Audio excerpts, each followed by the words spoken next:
Good morning, everyone. After being nearly a fortnight, I've been watching Crap International break. We are back with some proper football here on the Saturday show.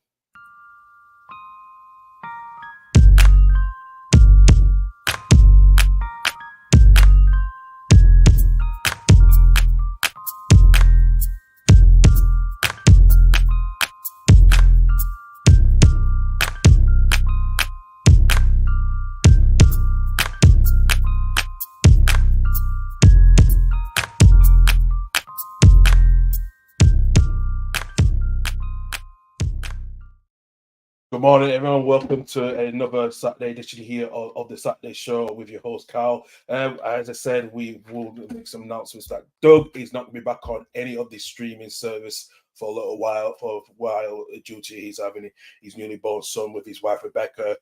Nathan is doing quite well, and we'll hopefully get to see Doug again at some point in the foreseeable future. But as I said, we're back here with some proper football after international break, interrupted again. And before we went to the international break, we saw Arsenal beat Man City as well, which was a shock. And which now Man City have lost 2 games on the trot. Can they bounce back today? We'll talk more about them later on in team news as well. We'll also discuss a lot of things, especially with Sandro Tonali's expected ban. He might be playing today against Crystal Palace. And also we'll talk about the Jim Ratcliffe's bid to get to it by 25% stake in Manchester United, what would be the changes or what he will bring in. But we have a guest co-host joining me. This man has no filters. He's going to be honest. Always going to be honest, no matter what. But in a good way. He's Man United through. A big Hibby fan. We have had him on for a while, but let's say good morning to Andy Rogers. Morning, Andy. How you doing? I'm good, man. I should put that in my CV. This man. Should put that on my CV. Go for the next job interview. Absolutely, I'll indeed. get you know this one. I'll get you to do a forward for the next cover whatever. Yeah, yeah. Oh god, that is true. So true. Your week, how's it been? It's been. I know Scotland Uh, got qualified, but I know you one of the few Scotland fans not really bothered about it. do you want to know something, right? It's not that I'm bored. I'm delighted. I'm delighted for the team, the country, and I was happy, but I just if I've got this weird thing, I just can't get behind the national team fully. People can call me anti-Scottish. I never watched to lose, by the way. And my favourite player the last 10 years is John McGinn. Yeah, So I always want to see him do well, but whatever, mate. It's international football. It's kind of a.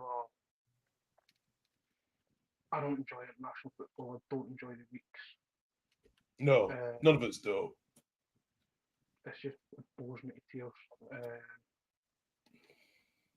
Yeah, yeah, it does. I But mean, I did watch the Scotland game against fair, Spain, fair. and I thought the ref was just an absolute joke. Um, Yeah, I know. I agree. like I 100% agree. I was like a like, lot of people, I called it offside before it was even deemed offside. I seen Jack Hendry offside. Um, and I said to my dad, if anything, that's not a free kick for a foul, that's a free kick for offside. What do you mean? And then the clock came up, and my dad even said, nah, you're right, he's offside. yeah, no, I agree. I when I saw the goal, that was disallowed. I didn't see nothing interfere. I was very surprised, and to this day, we don't know if we're gonna get the audio hearing of what was why that decision was made. I don't think we will do from UEFA, which has been a travesty as well because after what's been going on the last few weeks with VAR. Even on that, right, the referee's made his decision, right, it's a foul. He's seen a foul for the hand on Unal. Is it the Spanish keeper's name? Simon Unal or something? Simon Unal. Right, fair enough. Keepers get the protection. Yeah, Jack can just put his hand there to sort of gauge the distance. Uh, and I'd rather refs just stay with the mistakes. They should be absolutely. more for it. And I'm quite vocal about it, but I think it needs binned. I think it needs binned and retested and it's not fit for purpose. And I mean, you get those mess ups right, but I think what we're more alluding to is the mess up with Liverpool against Yeah, Tottenham. yeah, absolutely, indeed. Mate, I haven't told this. I haven't told this before we came up. I'm sick. Yeah, We've no, done, I think last no. season in Scotland, done heads at 5 goals. Mm, So true, true, true. I just think when needs banned, or just reevaluate, give the referees time to be referees. Why we've got referees there? They're just going to be overruled at every second point. Yeah. I Oh didn't think no. referees have confidence in themselves anymore. I mean, tell me a good referee who does well with it. Yeah, I don't no. think I don't think Anthony Taylor's a bad referee. There was a glitch. Try again in a few seconds. No, fair, no, absolutely, yeah, 100% agree with that. Mate, I haven't did tell this before came on air, but I have to sell my car. I did tell you, I was going to tell you guys about this. That car's been giving me issues since I bought it. And I thought last week the power steering broke. As I was turning into my car, as I was turning in the car park, the power steering broke. And I couldn't, and the recovery could not fix it. They tried everything. I just said, you know what? It's been giving me no trouble. I'm selling it. So One thing after another, isn't it? yeah. Well, especially I don't have no glasses, especially because I got to go through my next procedure. There's no point for me to drive at all. So Yeah, I know. I put them down. These on my bed last night. Went down for something down the stairs or something. I came back up at and least I nearly at came least you back didn't with step on them like I did. So well, I basically nearly did, mate, because oh yeah. I mean these are older glasses. I do need to get a new pair, but I nearly bent this whole thing. True. True. So Let's get into some.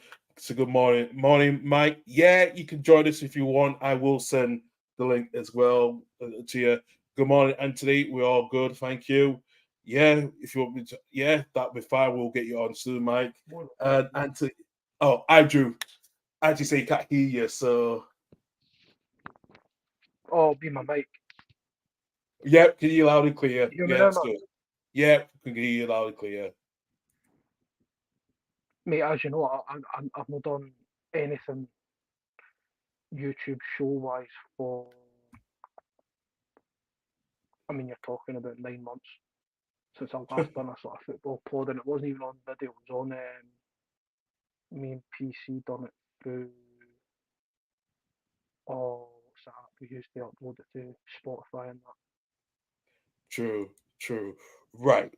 I want to bring one of the screens up to we've got today's fixtures. We've got the big game at halftime, the Merseyside derby between Liverpool and Everton. We'll get the team news some point in the roundabout in the next 35 minutes or so, around about before then. But West Brom Wolves at home to away at Bournemouth. Brentford at home to Burnley. Man City can they stop their two losing one streak against Brighton at home today. We got Crystal Palace where Newcastle will talk about Tonali in a bit. Nottingham Forest at home to Luton Town. A big game today between Chelsea against Arsenal, another London derby at 5:30. And then Manchester United away at the 8 o'clock kickoff against Sheffield United. And in the Scottish Premiership, there's a lot of games are being postponed. We know that Kilmarnock at home to Livingston, Rangers at home to Hibs, Ross County St Mirren's been postponed, as well along with St George and Motherwell and Aberdeen and Dundee due to inclement weather. We've had bad weather up here as well, so yeah, we will try to get more updates if any more games we support up here in Scotland as well. In the Championship, lunchtime kickoff between Preston North End against Millwall. We've got Blackburn Rovers at home to Game, by the way. yeah, without Gary McRae as well. That's going to be interesting for Millwall. Blackburn at home to Cardiff. We know Coventry away at Bristol. Huddersfield Town against QPR. We've got Hull at home. We've got Hull at home to Southampton. Middlesbrough at home to Birmingham City under the new manager of Wayne Rooney. Leeds away at Norwich. And Danny Farker going back to his old club. Yeah. Stoke City at home to Sunderland. We got Swansea at home to Leicester City, another huge game as well. Sheffield Wednesday away at Watford, and West Brom at home to Plymouth Argyle. And in League One, all games are still kicking off, unless stated. Both at home to Northampton Town. We got Burton Albion at home to Bristol Rovers. Reading are facing a trip away in South East London to Charlton Athletic. We've got Cheltenham Town at home to Cambridge United. Cheltenham Town still on this long losing run streak as well. Exeter City at home to Wigan Athletic. Fleetwood Town at home to Exeter City. Barnsley away at Leyton Orient. Oxford United at home to Blackpool. Wycombe Rangers are going to away to East Anglia to face East Anglia facing Peterborough. We've got Portsmouth, who have been unbeaten at home against Carlisle United. Shrewsbury Town at home to Derby County, and Stevenage away at home to Port Vale. In League Two, Mansfield Town and Forest Green match be postponed due to the inclement weather. MK Dons finishing the trip away with sacking Graham Alexander. They're away to Accrington Stanley. Yeah, absolutely. Barrow at home to AC Wimbledon. We've got Wrexham away at Bradford City, who did sack Mark Hughes before the international break. Colchester United at home to Harrogate Town. Crewe Alexandra away at Crawley Town. Gillingham at home to Notts County. Salford City at home to Swindon Town. Stockport County at home to Grimsby. And then Morecambe face a long trip away down to Sutton United. Yeah. So seeing the other matches here also postponed as well. Altrincham, Dorking, Wanderers, low pitch. Other reasons for Chesterfield and Gateshead. Same as well with Banbury and Dalton in the North, National League North, South and North. Yeah, and also, Chesterfield's flooded. Half of Chesterfield's flooded. Yeah. I seen a video in TikTok last night. Half the place is flooded. It is, yeah, absolutely. I did see some as well with Mansfield as well. Yeah, I saw that from one of my friends as well. Birmingham Town and Boston United also being postponed as well. In the Scottish Championship, it is reduced as well. Only Dunfermline at home to Ayr United. Arbroath, Raith Rovers is the same issue as well with the weather, and Greenock Morton Inverness as well. And Patrick Thistle at home to Dundee United. And in League One, Cove Rangers Montreal's also been postponed due to the weather. Most of the League Two, Elgin. Cove Rangers is Aberdeenshire. Yeah, absolute Elgin up top near Aberdeenshire. Before has also been postponed, and Stenhurst-Muir and Petersfield, and also the rest of the High League is also being postponed due to the weather as well. Yeah. So, yes, that is quite a lot. It's been going on actually. Right, Andrew, we will bring our first topic. Talking before we came on, didn't we? Yeah. Absolutely. Mike, I will put that link in. So I'll try to. My comments ain't working. Can't see. I am putting a link in for you now, actually, mate, so you can join us as well. Right. First topic, and I'm going to look at this is the Manchester board to finalise. Well, they are close to finalising. There's still a lot of final things of negotiation to finalise. Last week Sunday, when you said that Sheikh Jassim pulled out of the bid of the 100% Man United, Jim Ratcliffe is now the sole bidder at the moment. We do expect to be finalised. It was not finalised this past week on Thursday. But, Andy, I'm going to ask you this question. Do you think, I know a lot of Man United fans will be frustrated with the process of the takeover, especially with the Glazers, deciding not to, decide, this over a year and a half now of not wanting to sell. If Jim Ratcliffe comes in, will that still dampen the mood bad at Old Trafford? Just before we get on to Ratcliffe, watched a lot of stuff about this obviously in the last 7 to 10 days where the Ratcliffe getting 25%, and sort of came out, I don't know if you've seen it, but a lot of Man United fans have seen the reason why the Glazers. Sorry, I think my thing glitched there. Yeah. You hear me? Yeah, I can hear you. Just make sure your mic is clear. So. You hear me there, mate? Yeah, I can hear you now. Perfect.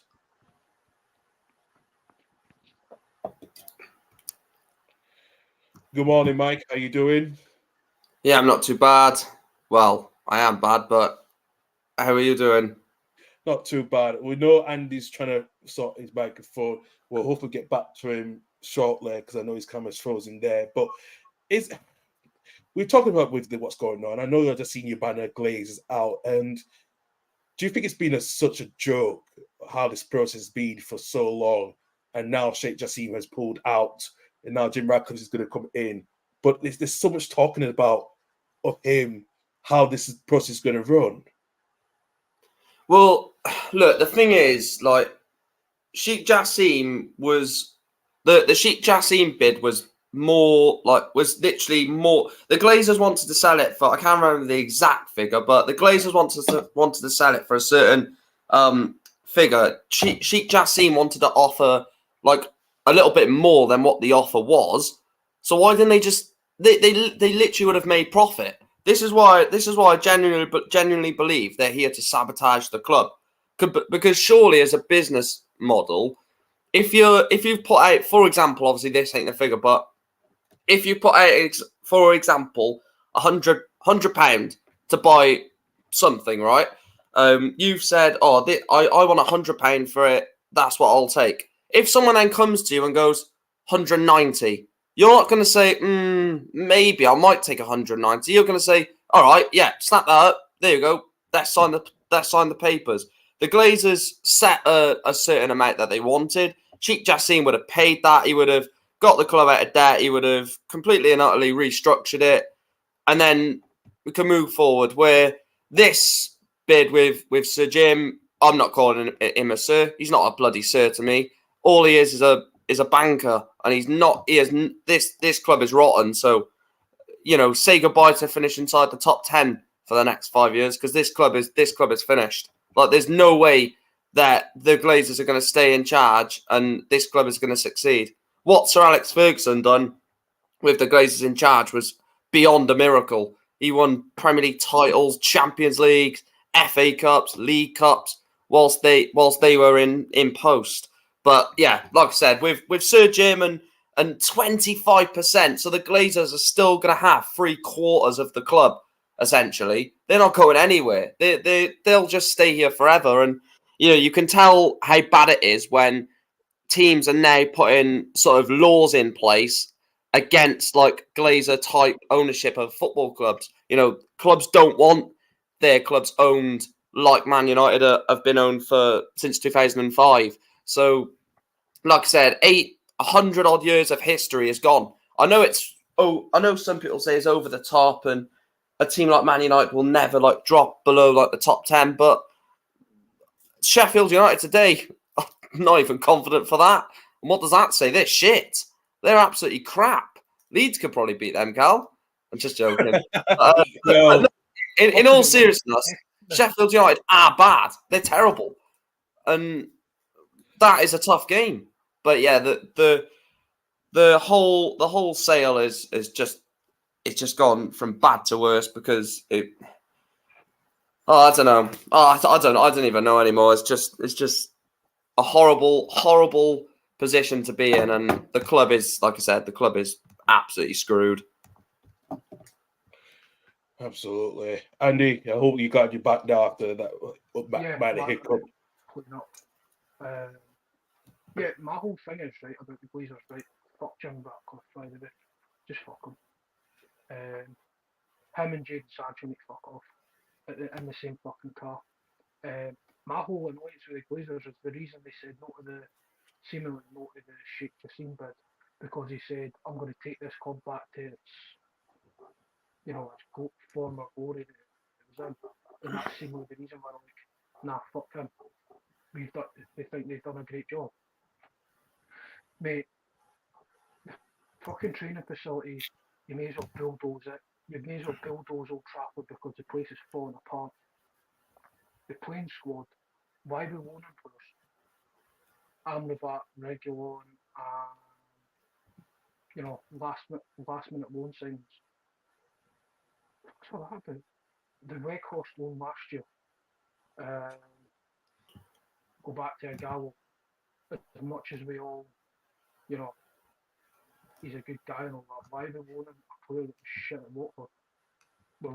getting a loan of a player that's shit at Burnley that Vincent Company couldn't wait to get rid of in the summer. It's just a fucking mess, man. Agree. You've got a man, Ten Hag, that last year probably overachieved. He trusts about 14 players in that squad, and then some of them aren't on it. Christ, you bloody see it. Played 50 odd games last year. Why do you think we've got injuries? The thing that pisses me off, the thing that pisses me off with that squad is like Sancho, for example. Someone like Sancho doesn't get picked because he's just shit, and then he starts complaining, and then Ten Hag has got an issue on his hands that he just doesn't need. Like Maguire, when Maguire went with England, he said, "I don't know, I'm not starting games." What is he? Is he blind or something? Every time he plays, he's awful. Like the whole model of Ten Hag is a high defensive line, press from the front, and the whole 11 press, even the goalkeeper. You can't press with Harry Maguire at the back. He needs a centre defensive mid in front of him, and he needs a left or right back, depending which side of the back four he plays, to cover him. So you're already taking 3 players out of a press already. Ten Hag has got issues on his hands that he just doesn't need. Like you said it to me, Cal, how many weeks ago? Like 3 weeks ago? He's got issues that he just doesn't need to deal with. Like they just, I don't know. I feel that guy's going to lose his job, and it's an absolute joke. Funny thing is, Doug said that is Ten Hag on that. Funnily enough, I should go peg. He probably is. I think the Glazers would sack him just to take the pressure off themselves. Yeah, and then what's going to happen then? Sorry to butt in. What's going to happen is all the twats in the media, are going to go, "This is why you shouldn't have got Ten Hag because he hasn't been proven in the Premier League. You should have got Pochettino." Don't even go into a fucking rant about Pochettino, man. I fucking ranted enough to call him. I don't normally believe in God, but I was literally praying when it was Pochettino or Ten Hag. I was like, please just do something good in your life. Just please get the manager we need. Like, don't get Pochettino. Because Pochettino would have come in and he literally would have gone to every press conference with a smile on his face. He would have deflected the blame away from the players. He would have said it's all his fault. And it would have just been terrible. Where at least Ten Hag, well, we've seen him before. Yeah, Ten Hag will not show. You mean he called out one of the best players we've ever seen in the generation, in Ronaldo? He said that he's not performing. There's no way Ole Gunnar Solskjaer or Poch would have done that. No way. They would have been like, "It's me. I'm sorry. You know, I've got it wrong." No, you haven't. The players are letting you down. But and the same players letting Ole down, that let Jose down, that are going to let Ten Hag down, they let Rangnick down, they let there's some that let Van Gaal. Come on, Cal. We've still got players from the bloody Van Gaal era here. Yeah. What is this? We got players from like 5 different managers trying to. This club needs a rebuild badly. I'm gonna stop with my rant though, because ain't got time for that. You know what? I was down in the summer, right? Normally when I'm down in Manchester, I like to go up to the stadium and all that, right? And I was staying 5 minutes to the stadium, and my missus was like, "Do you want to go up on it?" No, because I think if anybody through that fucking chief executive walk out, I'm going to lynch the bastards.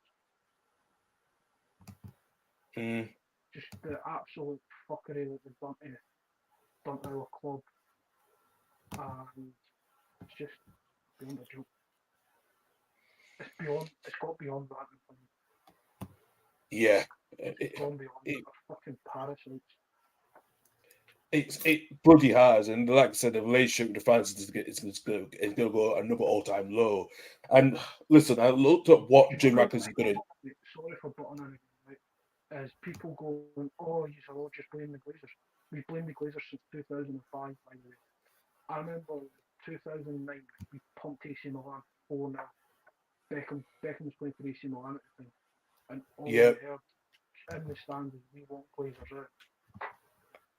You know, this is what annoys me when people say, "Oh, Man United lose and it's Glazers out." We bloody won a league title 2 days later. Glazers 8 protest outside Old Trafford. We couldn't do it the day after because obviously it was the bus parade, but oh The well. thing is, like, we were successful in spite of the Glazers, not because of the Glazers. You know what I mean? I'm just fed up with talking about Newport. Newport, bloody hell. Fed up with talking about that too. Fed up about talking about Man United, to be honest. I literally have barely any energy for it. That's why I had to get bloody energy drink this morning because I'm just drained. He done the same as well. You both done the same. While I'm drinking some nice herbal peppermint tea and I'm cool, calm, collected, you lot are on the energy drinks at 11 o'clock in the morning. So yeah. This is what football does to you. Strange. The worst thing about it, Michael alluded to it, right, was the fact the Glazers deal that they've done with JP Morgan, right, is now fucking illegal. Right? I'll fucking tell you everything. Should the Glazers not be forced to sell with that being illegal, like the government administration of the likes of Sunak kicked Roman Abramovich out of football for links to Putin? Yeah. Not kicked the Glazers in the same fashion. It's true. It's true. Especially that deal does not be finalized, and even politics aside, you're putting that to one side because you want to try fully win a general election. Like, no, forget that. This needs to be implemented to try to stop to curb these owners who use leverage buyouts when they clubs and put clubs into more share. Me and Michael. Well, clubs are in debt, and sorry. The problem is clubs are in debt these days, and owners are getting away with buying a club into debt and putting them into more debt. I don't know how you can get away with that, but it seems to always happen, doesn't it? So it does. I think the problem with people buying clubs in general, I mean, with the Championship down, right, the fit and proper stuff is done by the selling club's owner. The thing is, right, what the issue is in because I love like politics and finances in football and stuff. The problem is League 2 and League 1, you've got barely any money in, right? But the big teams have lots of money. Then the Championship, everyone has a lot of money because they've either had parachute payments or Birmingham's case where obviously they've got the Tom Brady money, or like these little takeovers that are not like a Newcastle takeover or takeover like that, but little takeovers for Championship sides that just boost them, and then anyone who comes into the Championship from League 1 has got no chance unless they've got a budget. So the Championship has a lot of money, and then the Premier League, everyone can spend 40 million on a player. Even if you're Bournemouth, Luton, you've got enough money where you could valuably buy a player for 30-40 million, which that's not right. You can't have 20 teams compete, because what you've got then is 20 teams competing in a European market where the Italian league isn't rich. Like Sassuolo, for example, random team in Italy, are not going to go and spend 30-40 million on Moussa Diaby from Leverkusen where Villa can. And there's no way Sassuolo should be like outspent by Bournemouth or Crystal Palace. This is what I mean. There's just too much money in football. Eventually we'll get a £1 billion transfer. That is scary. But that will happen eventually. That's terrifying. £1 billion for a player. It might be 30, 40 years, but I think it happens in the next 10 years. Because you've already got Mbappe, what, 200 million? Yeah. For example, if Jude makes a move now, you're talking 400 million, surely. And the rest. Yeah. Oh, what is this world? Got NHS workers get bloody £10 an hour or whatever. I know. And footballers are on 500 grand a week. Oh. No, but yeah. It's one debate I'm not for it. I think we've had it before, Carl, last year. We had our show. We got into this. It was just so much fun going to the ball with. I mean, I think the night the European Super League went to absolute shit. videos. You Yeah. dancing on the video. We get it up all the big clubs. Even the Glazers when they pulled out of it. I think that's another problem because I don't think that idea is ever going away. Yeah, absolutely it is. Right, we'll move away from the Manchester United debate. I know it's going to be talked about a lot over the next week or two. Let's go to Sandro Tonali, who's betting while at AC Milan. We know he is expected to play against Crystal Palace today, but we might hear the expected ban. Might not play against Borussia Dortmund. Andrew, this was really a shocking thing to come out during the international break while him and Nico Zaniolo were on international duty, and they were told by the Italian FA, we know you've been betting, and they've had to withdraw from the Italy squad. Do you expect this is a more very long ban compared to what Ivy Tony got this past year? I don't know if it's been portrayed in the press to start off with. Ivan Toney was actually ripped a new one, told him his scum and all the rest of it. And Tonali's it's Tonali and similarly who's another loan. Oh, they've got a problem. There was the same energy for Ivan Toney. Everyone knows gambling's a problem in football. You hear about not even betting, you go back to the card schools and all that, and on the buses and all that, the England squad, people losing 100 grand and all that on the table and it affected their performances. My problem lies with right, Ivan Toney's been suspended for betting. Brentford refused to get rid of the betting sponsor. Try again in a few seconds. Sorry about that. I'll just put the Google on mute quickly. I was wondering what that was earlier. I know. Don't worry. Continue. I think my whole thing is right is betting, gambling addiction's a thing anyway. It's a really bad. It's an affliction. Never mind what that fucking idiot England goalkeeper coming out and piping up, fucking shouting. It's a fucking wild one. Even made Maradona's death a bit. But this whole thing about gambling in football, just fucking, there should be rules against it. Do not bet while you're playing football. Doesn't matter if it's on clubs of your own. You've probably got mates that play for all the clubs in England. Like, mate, I've got this coupon on. You know what I mean? Gambling's just. Tonali shouldn't play today. Eddie Howe handled that terribly yesterday, Thursday.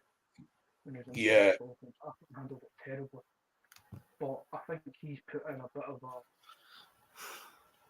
sticky situation. Did Milan tell Newcastle about this? We know there's already match fixing problems in football, right? Barcelona probably charged with it. What was it? Juventus and someone else years ago in Italian football. That's why I'm not even asking Italian football gets big because I'm like, these have already been done for match fixing, whatever. You're not a fucking top league. It's going to happen. It's going to happen to Barcelona. I mean, in that Yeah. I was just like, yeah, probably because they play that club like it's Football Manager or FIFA where you can invest an imaginary amount of money into the budget. Doesn't surprise me anyway. No, absolutely not. I'd reduce the ban to put these people into proper treatment programs. Yeah, absolutely. You have them monitored like mad. Absolutely as well. Mike, this was unprecedented. Again, we know with what happened with Tony a few months ago. That's all. Did AC Milan knew what was going on before they sold him to Newcastle? Because this is a situation that the clubs should have been told about. This situation that there might be an expected ban for him. And do you think now the regulators need to do more on curbing the gap with football, especially banning? We know talk about banning. They're going to ban betting shirts in the next future in the next season or two. But can more be done? Well, first of all, right, when a player signs for your club, right, you do a medical, right, to make sure the player's fit. So why don't they do a background check? I know things like this sound stupid, but why don't they look into his backlog and think, is there anything that denies, like when we sign, because when you sign a player, the worst thing you want is him to get injured in like pre-season or injured in the first game and be out for like 6-7 months, or for something like this to happen, an allegation that has been made to come out and then you get suspended. That's the last thing you want. And surely AC Milan knew about this, or surely the Italian FA knew about this, as to because everyone was shocked when obviously they know Newcastle got the money, but AC Milan in the Champions League again. You know, Tonali was an important part of their season last year in nearly winning the Scudetto. And AC Milan let him go to Newcastle, which seemed like a sideward move. You know, Newcastle fight for the top 4 in England, AC Milan fighting top 4 in Italy, or if not the title. So it did seem weird. And now, like you said, maybe they were like, oh, he's got the allegation over him. If we just get sort of a bit of money out of Newcastle for him, we've got money, and then it's their problem, because it's literally nothing to do with AC Milan anymore. They won't get a player suspended. They won't get, you know, a big part of their squad sort of out for whatever if Tonali does get suspended. That's Newcastle's problem now. When Newcastle signed him thinking that there was nothing wrong. So when they do sign players now, there has to be some sort of like regulation to look into their background check. Have they got any allegations? Even if it goes as far as Newcastle representative or whoever is involved in the negotiation saying, can we have a look at Tonali's like record, not medical, but any like, it sounds bad, but any criminal offences, because that's what gambling whilst in the industry is. That's what happens in any normal job, doesn't it? You've got to sign a thing on most job applicants. Have you got any criminal convictions or whatever? Exactly, yeah, and that's what this is. Football is a job. It shouldn't be. And I do actually feel sorry for Newcastle, because they're in a situation that they never thought they'd be in. And AC Milan, as bad as it sounds, AC Milan are like, yeah, cheers for the money. He could be suspended now. So and I know he doesn't score goals. I know he's not a fancy player, but my God, is he pivotal to that team? He just makes everything tick. He'll just play simple passes into someone like Joel Linton or, you know, Harvey Barnes further up the pitch. I really like Sandro Tonali, and again, things need to be done, not just to check the players, but players' welfare needs to be like, because you don't know what's gone on. He might have been feeling like shit, basically, and thought, oh, just do this. Because gambling, we all know gambling is like, oh my God, this is going to make me feel better. This is, you know, wasting all my money, seeing if my bet comes in. That's going to make me feel better. So the welfare of players needs to be looked at a lot more as well. And the players need to be looked after, because they're in a workplace, essentially. I know obviously people don't see it as that, but they are in a workplace, and they're basically getting sort of left by the wayside because, oh, they're professionals, they're on 200 grand a week. It's like, I don't know if that's quite the case, to be honest, because they're still working, they're still in a job. Like, they're not doing this for free. So yeah, there's too much money in football, but also there's not enough care for footballers. Like, they just don't get the welfare checks that they need. Yeah, absolutely. It is a real concern, and I think this is now. I know the Premier League's agreed to try to, you know, to ban bet sponsorships, but they need to go further than that, and especially the player welfare checks. Does that need to change long term going forward? And that is something that the PFA, the Premier League, and all the main organizations need to look at going forward if this is going to be a continued issue, because we're seeing what's been going on. And I don't know, the news will be here or back in the States, in the US, with the NFL players. They had some game suspensions due to betting. And yeah, it was more done by an independent panel. And we know they did it in the quicker, not, I won't say quick, but efficient. And we take a lot longer here in England where we get all the facts. I think we can look at some models how some other sports deal with this situation, especially mainly how they deal with the player welfare to make sure there's that better support as well. Well, yeah, there's no argument to these players need a lot more care than what they're getting, because this is partly the reason why you see football players go out drinking after games or drinking, on the weekend, and then the cameras are all on them. This person's been spotted out in a nightclub. Like they're just living a life, and they're in a privileged life that they've got, millions of people that, as bad as it sounds, millions of people rely on these people, on these just normal people. Like, I hate it when people say, "Is there any footballer you really want to meet?" Like, they're just people. Like, I wouldn't think, I wouldn't think, "Oh my God, I'm going to meet Marcus Rashford," because he's just a person. As much as he's on a goddamn lot of money, and as much as he's got so much clout as what he does, he is just like me and you, but with a very, very lucky job. That's what I mean. Like, they're not on another planet, is what I'm trying to say. They're literally the exact same as us. They're a human being that is very good at what they're doing and gets very good money for doing what they're doing. But apart from that, they're just a normal person. A majority of them are from like normal working class backgrounds who've never had money in their life. Yeah. Why have they not got financial advisors straight away looking after them? Why is money not put into a trust? I'm going down the Gary Neville route here, but there needs to be like a regulator for all this stuff. Welfare checks for each club, even if it's somebody that's appointed by the FA, right? Right, who you got coming in? Right, well, we're going to go look into them for you. So it's even taken out the club's hands, right? It's, like when I've just went and got a new job, they've got to go and get me all checked. It's an independent company that they pay to go and do it. So Yeah. why not go down that road? Oh, Carl, sorry to break in. I've literally just had a sort of an article come up on my phone from the Sun that David Luiz for Flamengo went off on a stretcher after falling to the floor off the ball. An off the ball situation, collapsed into the floor and had to be taken off on a stretcher last night in a Brazilian league game. Wow. Right. Yeah, so that's hopefully he recovers. There's literally a picture of him just crying on the stretcher. So I really hope David Luiz is all right, because we saw that with Christian Eriksen when he just collapsed on the floor with no sort of tackle. Yeah. Hope.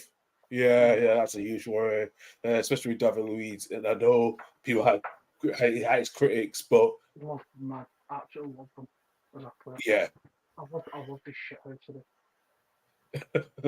we all did actually. He's been whack a ball for 40 yards, so.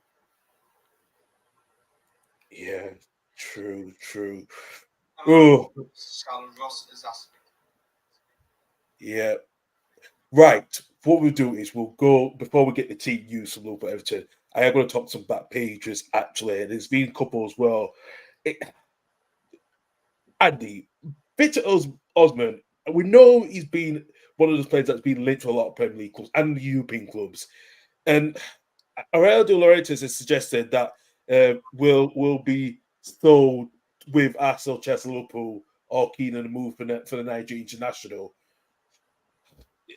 Where do you see his future, especially after what's been going on with him in the club? With Osimhen, I think that's down to Napoli. They sell them, wouldn't they? You notice that with any player they sell. Osimhen, I couldn't believe what I seen they done on Twitter, man. I couldn't believe it. I didn't even want to tweet about it or nothing. I just sat and went, what the fuck are you playing? I'm not even going to repeat what they done. Everyone knows what they done. Kind of makes me sick to my stomach what just idiocy goes on, and that's just not okay. If he's going to a club, Where are Arsenal finding are Arsenal getting another? Are Arsenal going to give Arteta yet another £100 million spent on a striker when they've already, wasted 45 million on Gabriel Jesus? How much did they fuck about on Havertz? What, 70 mil? Yeah. What's he doing? Get here sitting thinking there. Jesus, I'm really shit, ain't I? I Ocean's a hell of a player, man. But it's one of them. I mean, I'd love him. I don't love them at United, but I love that little Danish boy you got Hoyle. Oh, yeah. That's team music for the Merseyside derby. I just got here as well. So Liverpool make 4 changes. Gravenberch starts for Liverpool today. No, Simicast comes in for Andy Robertson, who picked up the shoulder injuries, had his surgery, he'll be out for a few months. Right, hold on. Right, see, going back to the fucking Spain game, that was a fucking penalty with what Unal done to Robertson. Prick. Yeah, absolutely. Simicast comes in, so Diego Jota returns from 1-match ban. He's coming for Darwin Núñez. Konate replaces Joe Matip as well. So that means that it's Alexander-Arnold, Van Dijk, Konate, Simicast, Gravenberch, McAllister, Sobatsky, Diaz, Jota, and Sal up front. No changes for Sean. That's Everton. They are unchanged from that cruise past Bournemouth 3-0 last time out. Trezeguet returns on the bench after sitting a few weeks with a heel problem. So Pickford is in goal. Young, Tarkowski, Braithwaite, and Malenko at the back. Harrison, Garner, Onana up front with O'Neill, Decore, and Calvert-Lewin. We've got Patterson on the bench with Michael Keane. Danjuma's on the bench with Beto, Godfrey, Igaye, Sumenti, and Dobbin on the bench. So that is the team news for the Merseyside derby. Let's go back to the other news and then go to the news. Mike, we hear about Calvin Phillips, about his future at Man City. He looks like he's expected to leave. And Andy and I talked about this on our group chat the other day. Do you see Phillips leaving Man City on a permanent to get some game time? Because I don't think he's really be favoured at the moment. We know he's not being favoured at the moment, and he needs to, especially with his future for the England squad at the next Euros next year in Germany. Look, the thing is with Phillips, like, the move in the first place was just a bad move. Like, I just don't see why he made that move. Jack Grealish made the exact move from the same sort of level that Phillips was at Leeds. Leeds, Villa were the same sort of level at the time. Obviously, Villa improved massively and Leeds have declined. I'm not being like rude. They generally did get relegated, but same sort of level at the time. Grealish, it worked for Grealish. It didn't work for Phillips. We've seen so many players go to Man City for the game time and just not get it. Jack Rodwell, a great player at Sunderland, or Everton. I can't remember which one he moved to Man City. I think it was Everton to Man City, wasn't it? And then he went to Sunderland after. But Jack Rodwell went to go there for game time. Fabian Delph.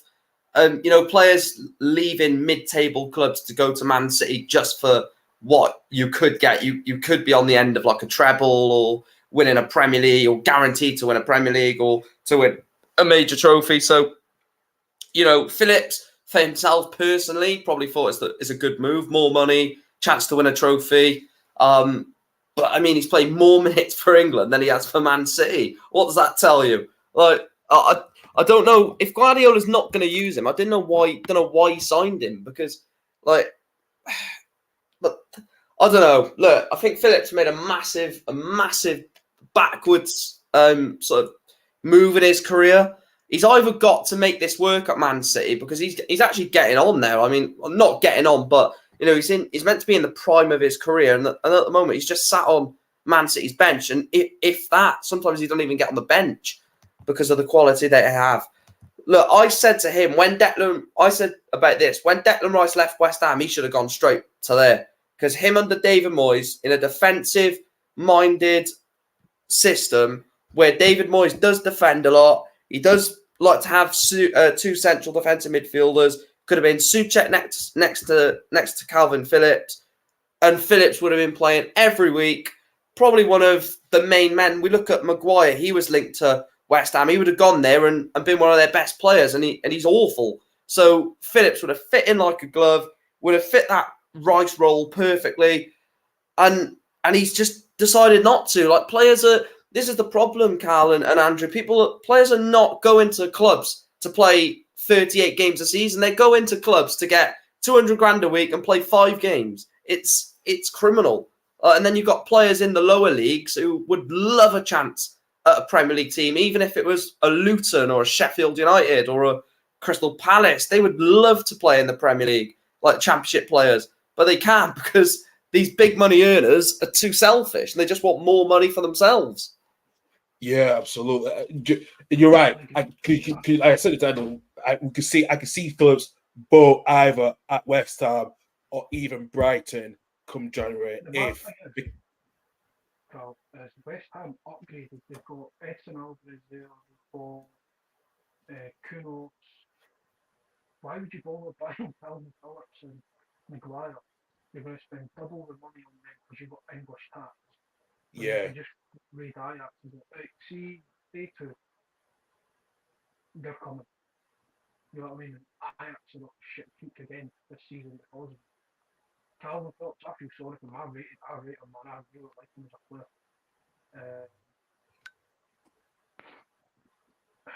Would they fit in at United? Would you have sold us?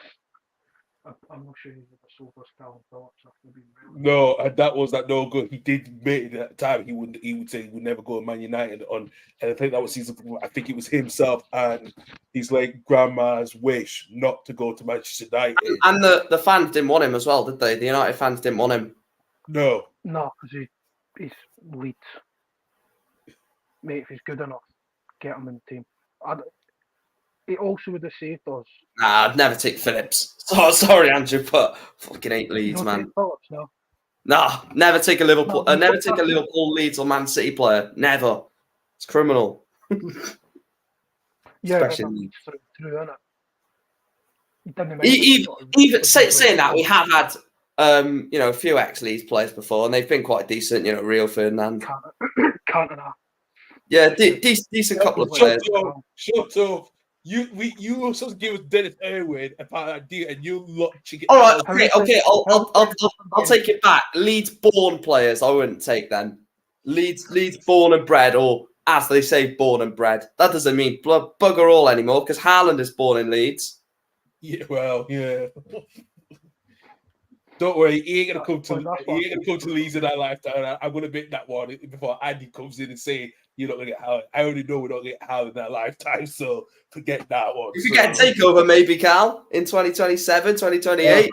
Well, speaking of takeover, we just got a takeover properly done as the last day or two. Ryan Zani does not own anything now, so that has all been completed. I've seen the paperwork, so excuse me. Sorry, that's what happens when you're on energy drink, guys. The loud burps. Right. I literally went to mute my microphone as well. Then, sorry about that, everybody. That's brilliant. Carl, I think it was, what was it? The other week, Josh Warrington thought he's got pumped at the football, and that fucker got knocked out as well. Yeah, true. I know. I know, indeed. See what's on the news agenda as well. And even this is not a joke as well, but I've been hearing Gazzetta dello Sport have been Juventus looking at Calvin Phillips as well. And I'm like, can he fit in at Juventus, especially where they've been at the moment? I thought that's a backward step. Then Leeds, isn't it? The way Juventus are. Juventus are a right mess. I'd rather play, well, not me personally, but if I was him, I'd rather play for Leeds than Juventus. Jeez. Yeah, well, no, I don't know. You're going to get into financial doping and personal doping. See what Juventus, isn't it? Yeah. That's true. Listen, I love Calvin Phillips any day back to Leeds, but probably at the end of his career, I don't think we could get him on his wage. And We got Camera. We got actually Gray. Yeah, we got Gray. You know, I think we're more comfortable than we have the players that we got. So I know we got a big game against Norwich. So I'll see the squad later on as well. But listen, Come on, Norwich. You knew it was coming. Here, who is the Whatever. Gaffer again, by the way? Is it Wagner? The former Wagner, yeah, Wagner Murrayfield, yeah, David Wagner, yeah. Has he just got... Yeah, pretty Man, much, it's weird, yeah. man. It's weird, man. Got sacked with Schalke in the summer, or January, was it? Yeah, it was at Championship. The Championship is. I'm sorry. I know. Obviously, it's the second. I know it's the second tier in England, but some of the quality players and managers in the Championship, like you've got like ex Premier League established managers or ex Premier League established players in the Championship and even League One. This is why I say the English system is the best in the world. Like you've got who is it? For Cambridge United, you've got like I can't remember who it is. Michael Morrison is there. Who was at like Reading for like 10 years in the Premier League Championship. Their time there, and it's like what? Like you had what was his name? The Irish guy who used to play for Norwich that was at Cambridge a few years ago. Oh, Houlihan. Where's Houlihan? Yeah. And he was in League Two. He started up here at Livy. Oh, he's in Scotland now. No. He started his pro career at Livingston. And then he started his because he was Irish. For some reason, I thought he started in the Irish league, but no, he started up here in Livingston. A lot of people. He was at the same youth system as Robert Snodgrass, Graham Dorrans, all that. All came out of Livingston. Yeah. Oh, I used to love watching Graham Dorrans the one at West Brom? Yes. Yeah. When they had that season of him, Brunt, Liam Ridgewell at the back with Macaulay. Oh, that was Ben Foster in goal. Yeah, Super Ben Foster in goal. Yeah, true, absolutely true. Do you know what? Boza Myhill was on the bench as well. Oh, sometimes I know it's stupid. Sometimes I love watching like Premier League years and just seeing the ex-players. It's like some of the players that was in the Premier League. You got like Morton Gamps Pedersen, players like Roman Pavlyuchenko. Well, there's so many really good players that are in the Prem, but there were. No, that's true. Absolutely true. Do you know what the weird thing is? Because I know 2008. It's just absolute Barclays, man. So good. Absolutely That's what true. I also been doing on Garden Leaf, pal. American Horror Story and Premier League years. Yeah.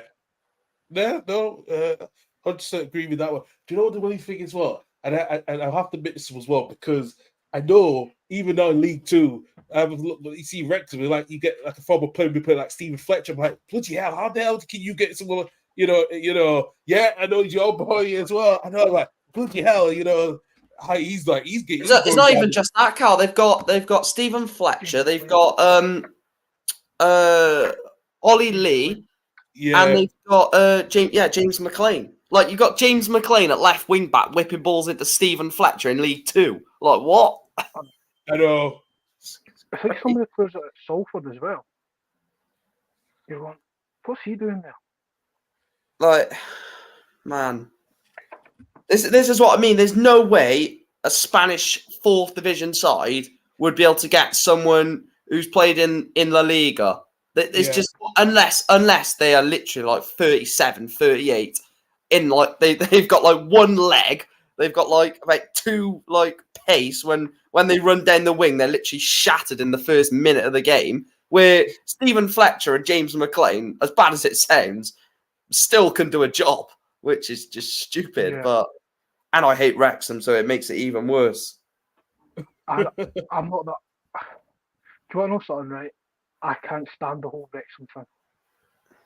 Thank you. As much as I love Ryan Reynolds an actor, special actor, but the whole thing, right?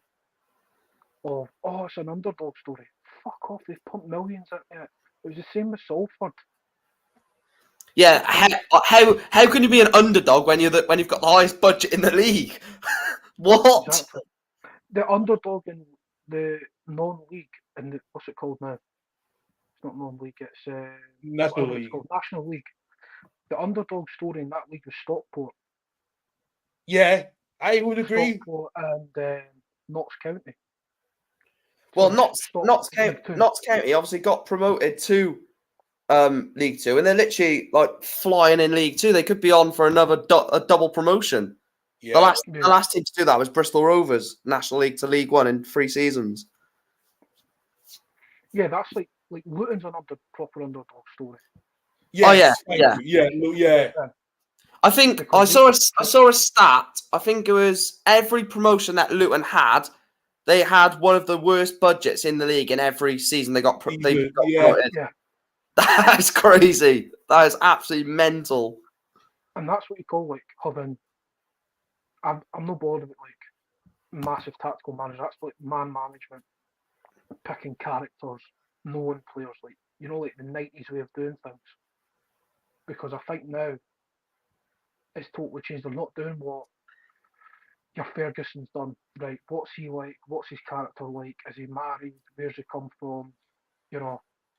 Yeah, I remember as well. We were talking earlier about sort of players getting protected. I remember I was watching a video or listening to a podcast. Can't remember what it was. And someone said Ferguson had all the bouncers for all the nightclubs in Manchester on the payroll. So if someone came into that nightclub, they'd be ringing Fergie, and then he would get people to turn up and say, "Sharpie, Giggsy, what are you doing here? You got a game in 2 days' time." Like, imagine that happened. Imagine, right? Ten Hag said that to the bouncers now, and for example, Marcus Rashford or someone younger, so Garnacho, right, went into a club, like, and he was disguised so people couldn't see him. He had like a hood up or something covering it, or like a hat or something. And then one of the bouncers goes, "Eric, Garnacho's Alejandro's in here." And then Ten Hag turns up and goes, "What are you doing here? You got a game in 2 days' time." Like, that could never happen now. But Ferguson would just do it, and no one would batter an eyelid because it just seemed like the thing to do. He's a governor. Yeah. It's like if you watch Under the Cosh, so I think that's the best football podcast about. You hear like Lee Sharp and all that talk about Fergie. He's like, mate, he just fucking knew everything. And you even hear about like if you watch the Beckham doc, he knew everything Beckham was doing. Yeah, I watched that first part as well. For London to go and see Victoria. Fuck's sake. It'd be classed as stalking now, wouldn't it? I know. But the thing is, right, can you imagine, right, like, let's just say, right, the job I'm currently leaving, right, my boss turns up in the pub and I'm absolutely my chicken, like, falling about the place. Oh, you're back at work on Monday, actually. Yeah. But I suppose football, different profession, you need to be fit and all that, but there's a thing in the contract, right, they can't go out and piss it needs to be 2 days before a game. It's in the contract. But I just think what Ferguson's doing majestical, man. Coming up like Giggsy and Sharpie's house and everyone just running out the house. And I remember that story. Yeah, that story. Oh my God, Fergie was definitely the governor. To what Lee Sharp was saying under the caution, Fergie partly ruined like one of his serious relationships like when he was younger.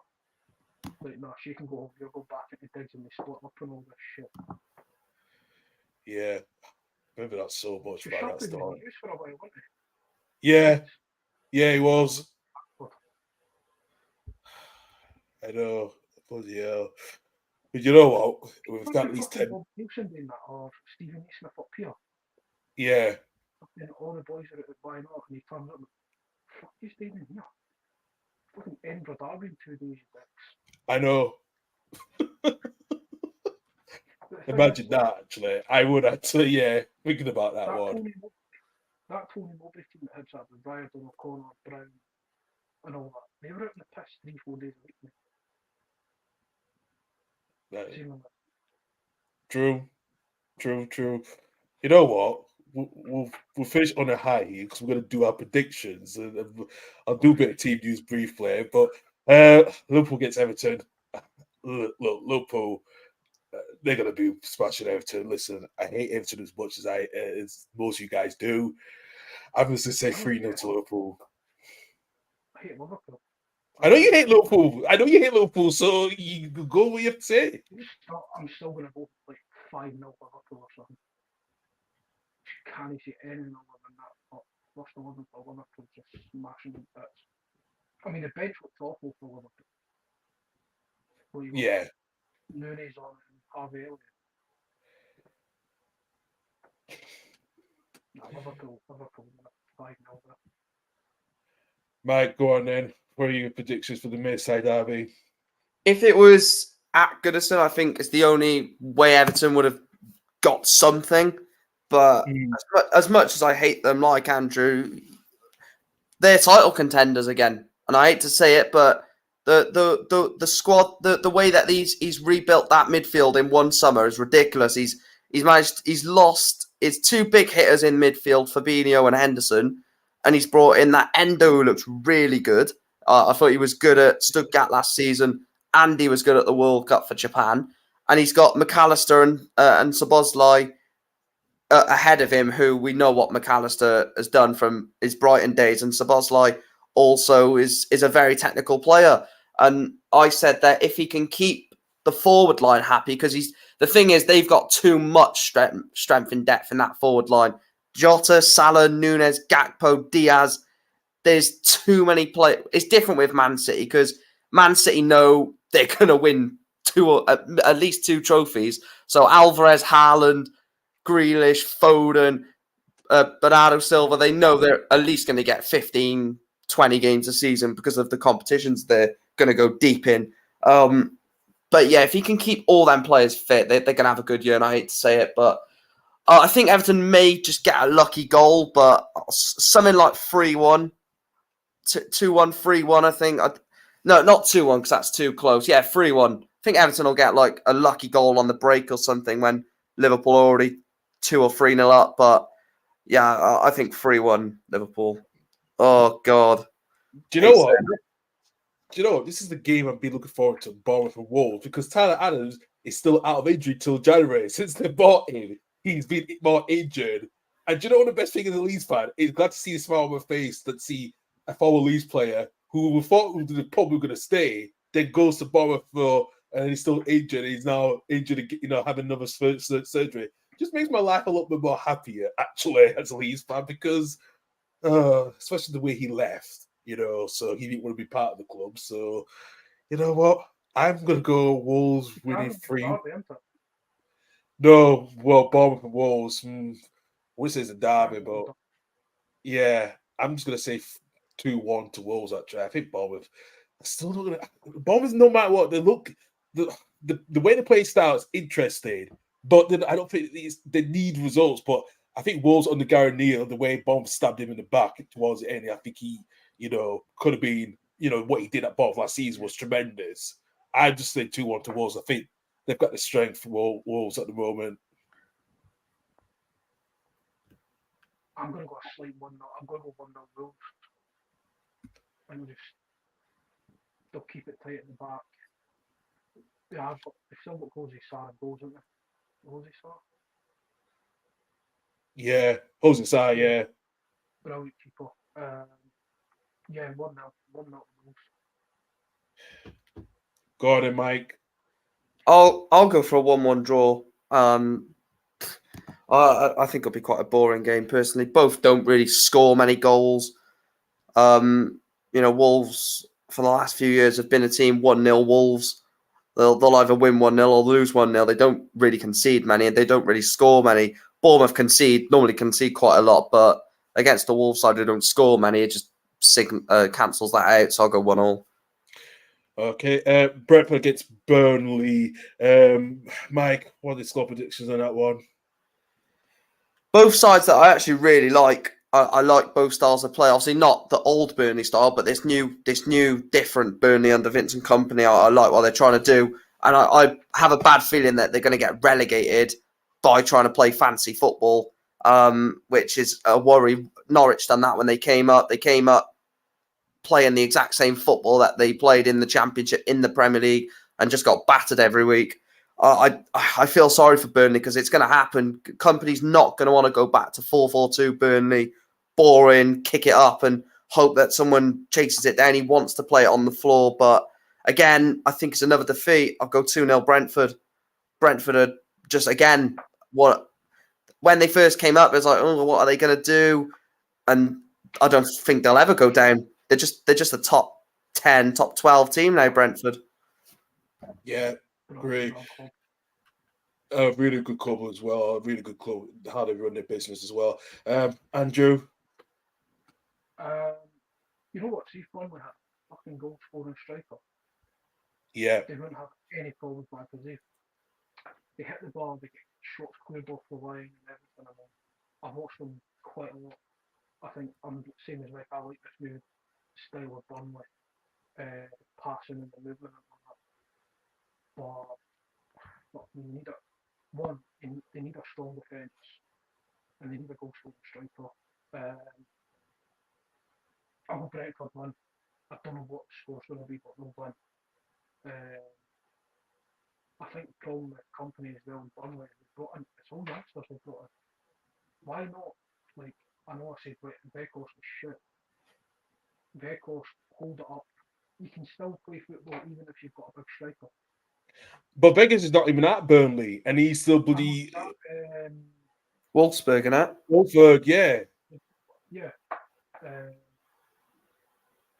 Could have easily kept him about. I still don't understand why they released Ashley Barnes, because he was a linchpin last season for them. And they're relying on Lyle Fox or whatever his name is. Yeah. Guy really playing the Championship, never mind playing in the Premier League this year. Mm-hmm. But yeah, I'm the same. I think Burnley will go down playing their own way unless they go and sign a striker who's going to score goals in that system. But it's finding a goal scoring striker.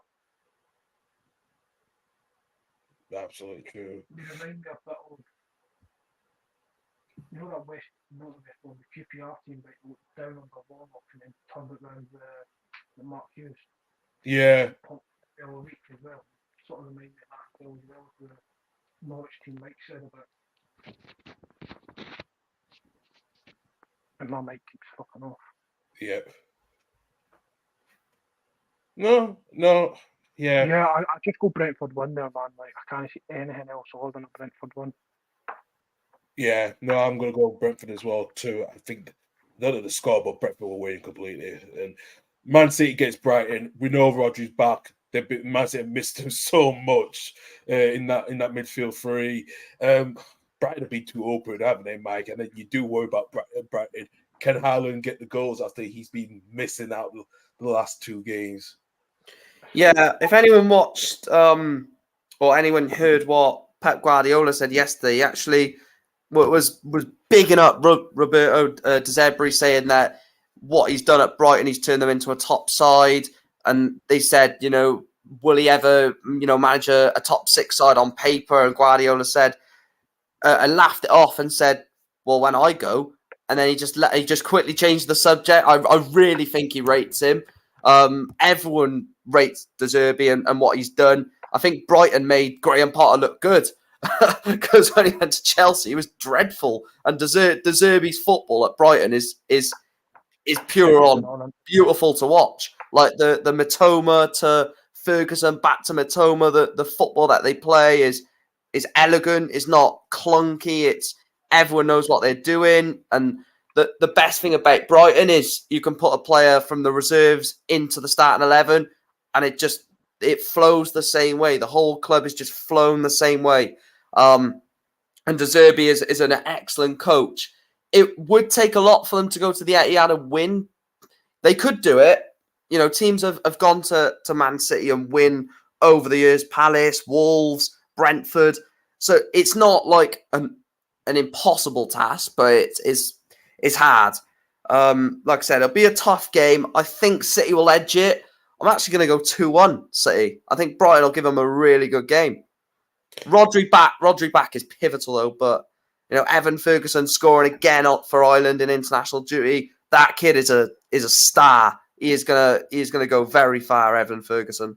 Yeah, 100%. Andy, I know you don't like Man City. I know you probably want Brighton to. I've not got much dislike for City, to be honest. I hate saying that because they just play football the right way. All just says 115 charges. Mm, But no, Rodri being back in there, I think that sorts things out. I think we've seen the other night there against Scotland how key a player he really is at breaking up play and doing that thing that, it's all the dark arts he does. It's just brilliant. And you've seen how key he was even last season, right? Season before, 2 seasons ago, when City faced Chelsea in the Champions League. Pep fucked about and didn't play Rodri, and he lost. The only decision he had to make against who did they beat now? Inter. Did they play the Champions? And the only decision he had to make, right, was whether Rodri played or not, and I think that was it sorted. But yeah, you got to back Man City. I would be 2. I'd probably say 2-1 as well, because Brighton are a fucking dynamite, man. As much as a few years ago, when Brighton first came in, you'd probably go 3-4-0 City, but this is a Brighton side that don't back down. They could be backs against the wall and they just don't back down. Fearless. And it's the fact like De Zerbi fucked off the boy that went to Chelsea, Roberto Sanchez, for what's his name? Is it Bart for Bruggen. Yeah. Yeah, and Steele last season. I absolutely love that because Steele was like the reserve keeper at every other club he's really been at. Yeah. Yeah, and he actually got an assist. He got an assist last season, didn't he? When he played that long ball, I think it was up to Mitoma, he actually got an assist. And I think it was Lewis Dunk and Estupinian just run over to him and jumped on his back and stuff. And in his interview, he's like you said, Andrew, he said, "I've only ever been a reserve goalkeeper. Now I'm a starting goalkeeper and an assist maker." And I think he had himself in his FPL team, and he was like, "I'll take that." But yeah, I can see De Zerbi at City. You can see that all day long. Yeah, you can. The thing is, though, if he does go to City, I don't want it to be too soon and be a part of a mistake.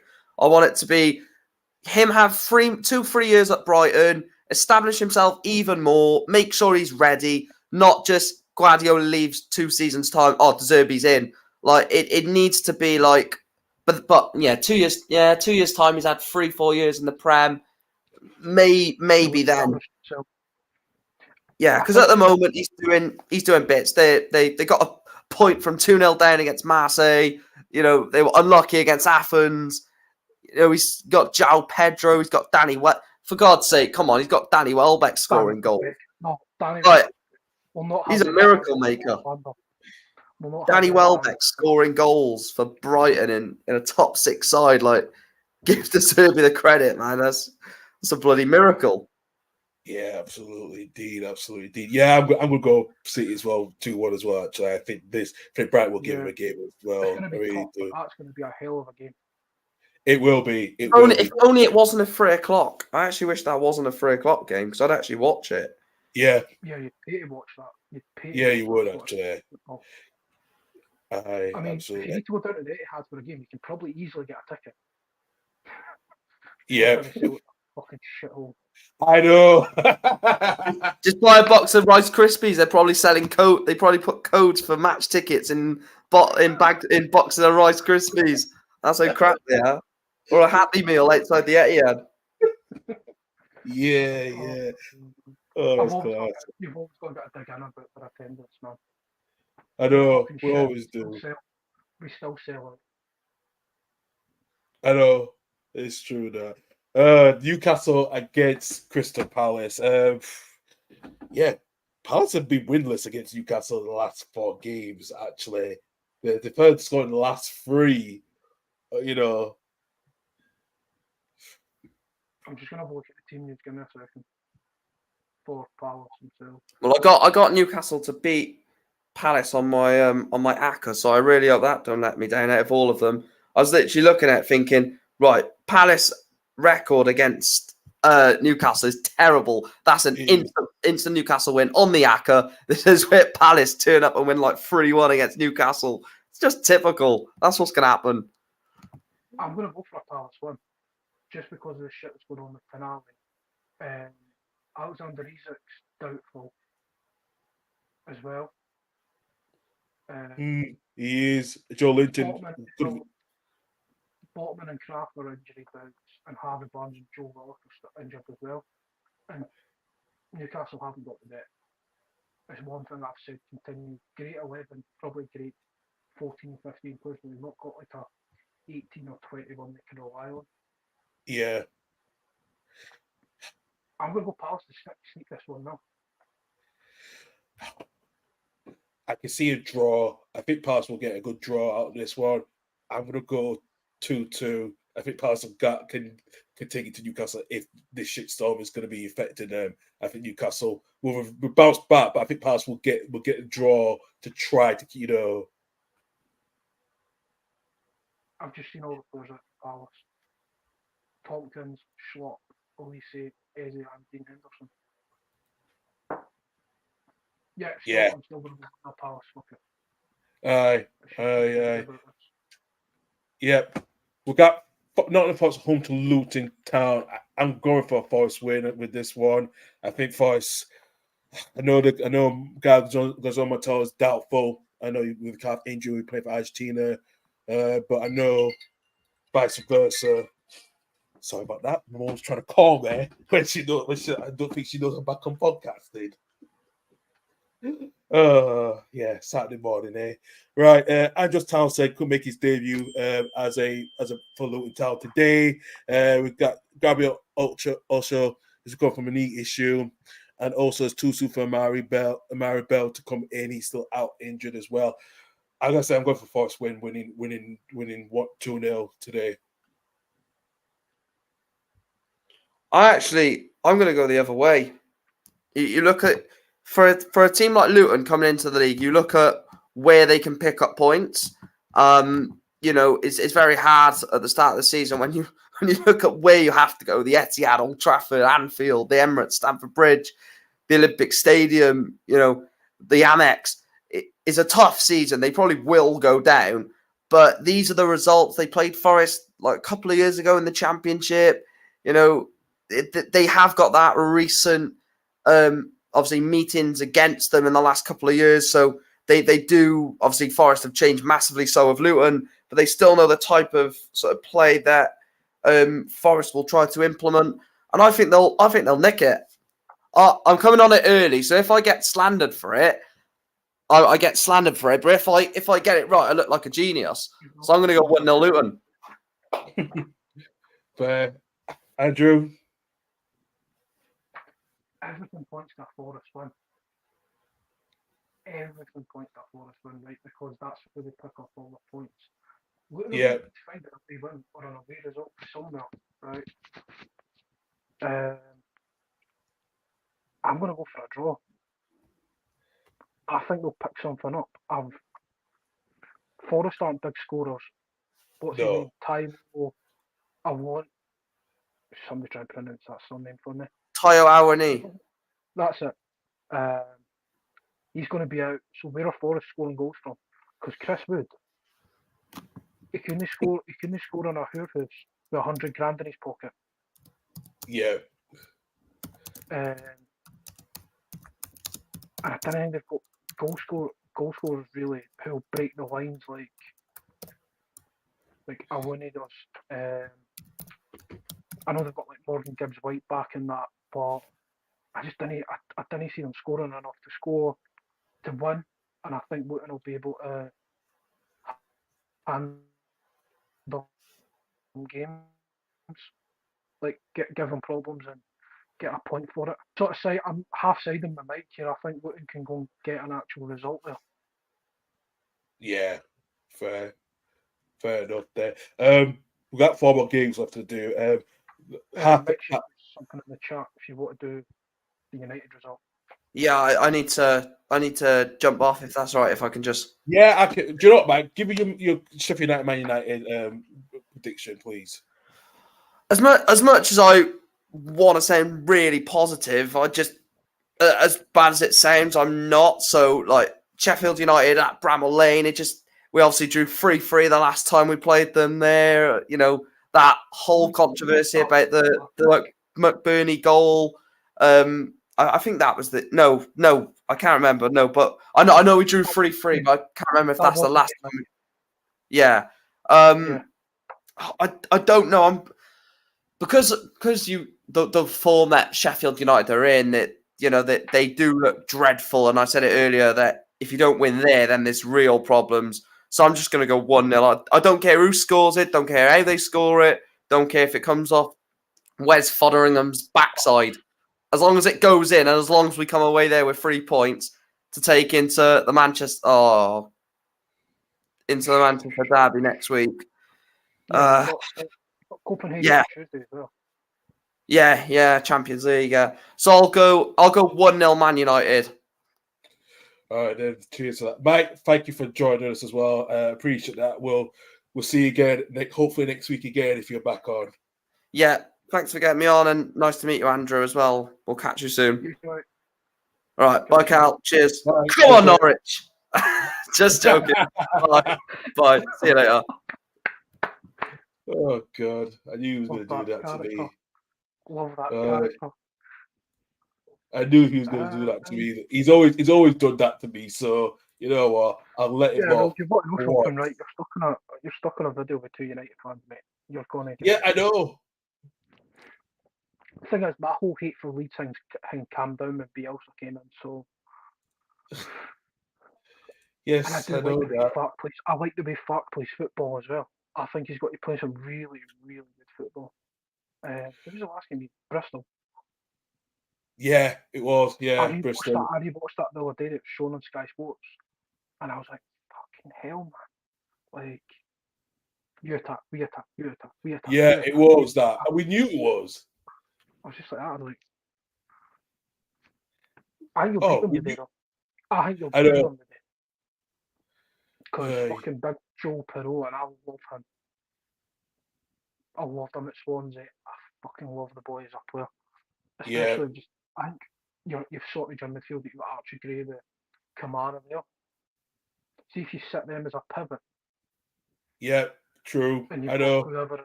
Who you yeah. have in the 10. Oh yeah, no hands down with that one. Really, it's been a bit of a revelation, especially that midfield last season we had was a bit dreadful. Especially it really was. Quality players in the January, and it's still didn't go well. I know. Signed like Winston McKennie. Fat bastard he was. Absolute fat bastard. And let me tell you something. Yeah, the thing is, there was a picture of him on the train leaving where a lot of Leeds fans abused him when he left after the last game. I'm like, yeah, you didn't do nothing for us, mate. You're done. You be. I was impressed with him. I was impressed in the 2 games against United. Just after the January run. Remember we played you in the cup. Yeah. 2 league games back to back. 2 league games. Back to back. Yeah. I was impressed with him then. I've always thought he was a player, but then you sort of just seen him go. Yeah. With the whole team, though. With the whole team. I know. And, what's his name? What's that? Gracia, and then Bloody Mars. Then we brought Big Sam in. Oh, fuck, that whole story, man. Yeah, God. Right, next game up is Chelsea Arsenal. Oh, yes. That's a pick. Who are you picking there, man? Because to be fair, Arteta's killed this whole thing about Chelsea having domination there. I know. But Chelsea are on a good run. And I am going to. As much as like Pochettino's this, that, and the next thing, right? Put him in with a group of young players. Yeah. He'll fucking do well, man. He done well at Southampton. He done unbelievable at Spurs. I know. I would done rotten by Spurs. Let's be honest. Yeah, I know. Yeah, I agree. I agree. I just think I think Arteta will get the best out, best out of them two. I think Arteta will come out better than him Nah, I today. can't. I'm going Arsenal. I'm going Chelsea. Yeah, I'm going Arsenal as well. I am as well. I'm going. No, I'm going Chelsea. You go Chelsea. I'm going Chelsea, man. I It'll just be a think- close game, that's for sure. I just don't like a lot. Like one of my mates, right, still doesn't like Arteta, Yeah, and I get it because he's trying to. There's a couple of positions in that team, right? It's square pegs and round holes.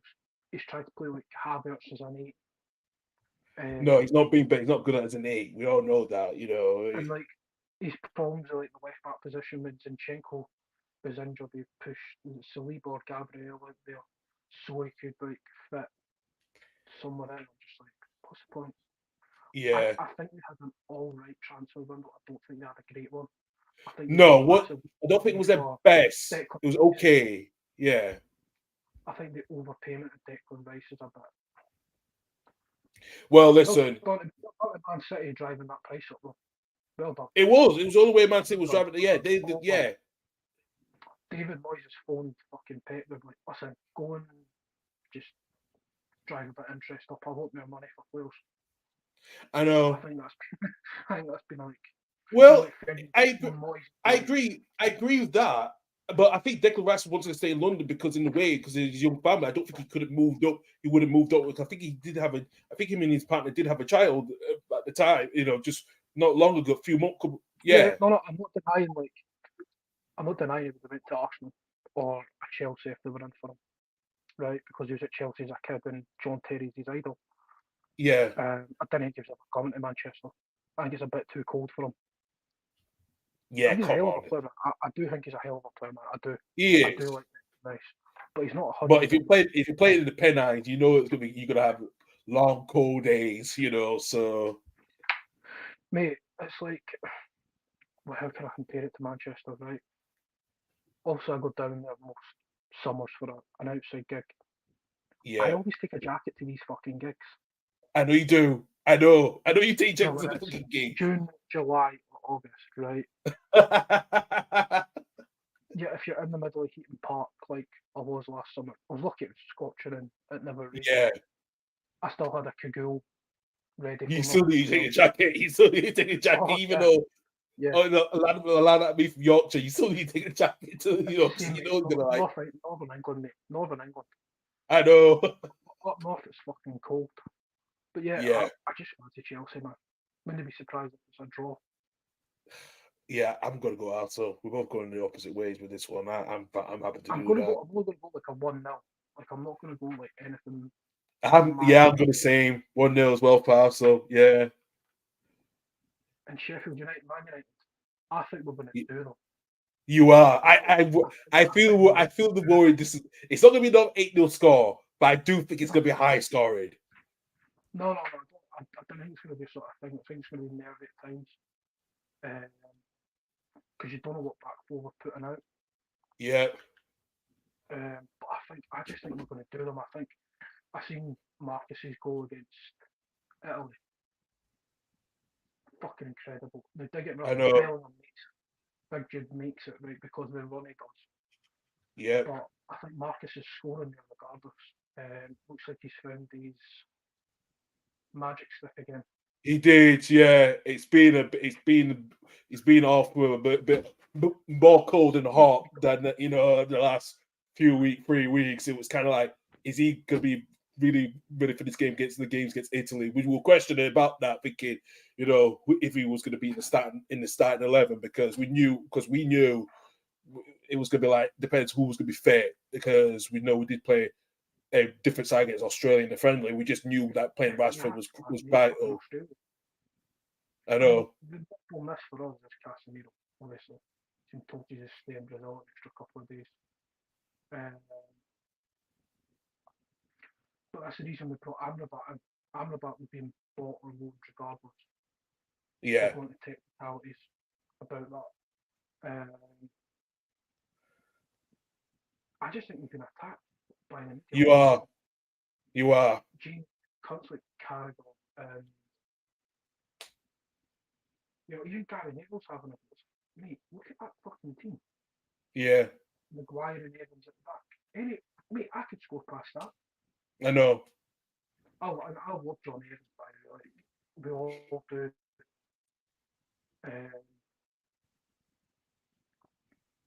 But I think that win against Brentford was massive. I think Scott McTominay, good old Scott, just turns up then with fucking bad and someone. Yeah.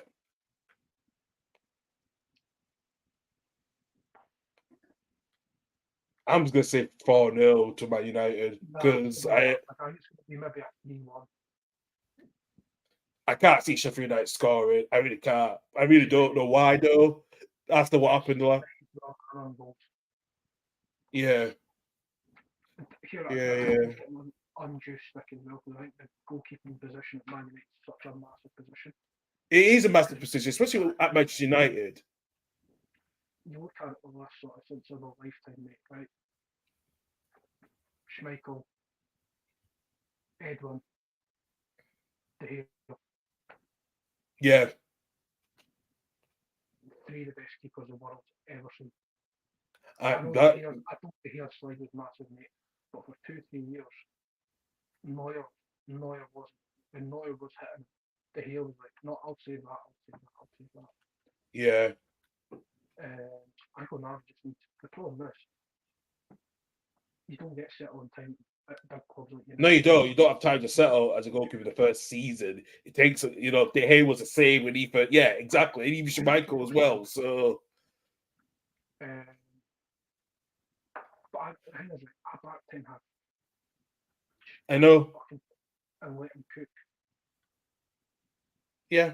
I mean, City had eyed him up to replace Pep. True. There's your biggest compliment. Yeah. He was getting spoken about to go into Bayern Munich. He's from that Johan Cruyff school of football. So Yeah. I think we'll win. I think we'll get the result. I don't think it's going to be sort of an easy game, but I think if we get 1 or 2 goals to the good, I think we'll be all right.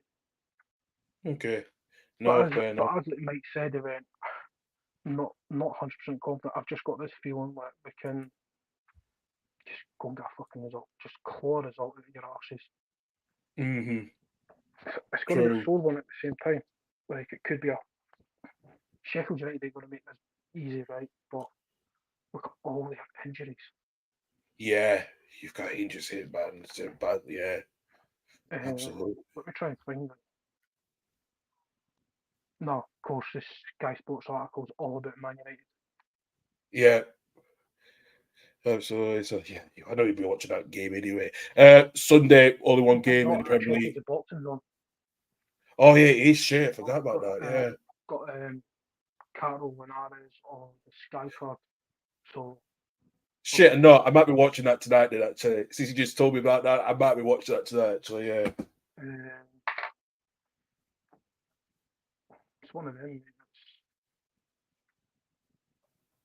Yeah. As I've said to you, I fell in love with football the last year or so. Don't know if it's been because I'm more involved in music now Yeah. than anything. True. What's the game tomorrow? Villa and West Ham. What a game! Yeah. It's going to be. And before that, you've got Hearts and Celtic. Yeah, I've not got to. I've been watching that game. I've not got the ticket, but I'll be watching the game tomorrow as well. Yeah. Villa West Ham. I don't know who to pick there. I don't know which way I'm going for between Villa and West Ham. I really don't. I'm going to go with Desmond. I think I'm going to go with Desmond, mate. I think I'm going to go with 2-2. Yeah, I'm going to go as well. I can see just a really scoring draw between the end. Both love to score. Really think David Moyes has went like that to the West Ham fans. Yeah. Them all want them out. I thought it was True. ridiculous when they were saying, "Oh, David Moyes out." I'm like, I not being know. funny. Go and look at Everton. Yeah, Go and look at Everton. at Everton, They the could way only how it, wish to have that stability, I and know. now they've got the same sort of manager in Sean Dyche with none of the Yeah, power that Moyes yeah. had. You know, I would just agree with that one. Monday night, Spurs against Fulham. Well, I'm gonna go for my older lookalike, Big Ange. I love Big Ange. I'm- I really I- do. Man, I love him. I love the big man. I mean, Yeah, I mean, when he came into Celtic, I knew who he was. Like, I was one of the few geeks who knew who he was because I watched his Australia team.